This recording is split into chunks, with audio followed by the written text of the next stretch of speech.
रात्रीच्या पहिल्या प्रहरात ही मंडळी म्हणाली, चला तुम्हाला शिवकालीन भुयार दाखवतो जे सिंदखेड राजाला जातं। तर घरच्या 1.5 दिवसांच्या गणपती बाप्पाला पुनरागमनायचं म्हणालो आणि माझ्या मिनी ब्लॉगचे चाहते माझ्या घरी येऊन मला म्हणाले।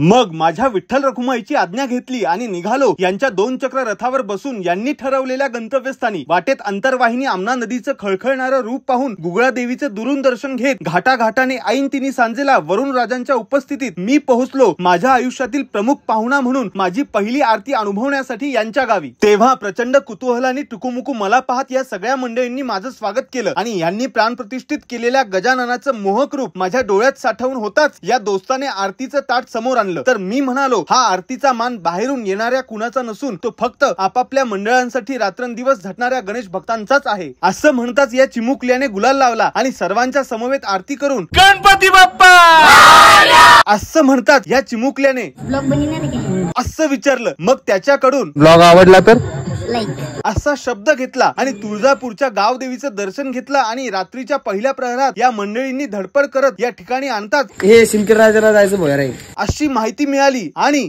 नव्याने झालेल्या चाहत्यांसोबतच्या आठवणी मिनी ब्लॉग मध्ये टिपत गावातल्या गणपतीचं दर्शन घेत या जुन्या चाहत्यांनी मला माझ्या घरी सुखरूप पोहोचून माझा निरोप घेतला।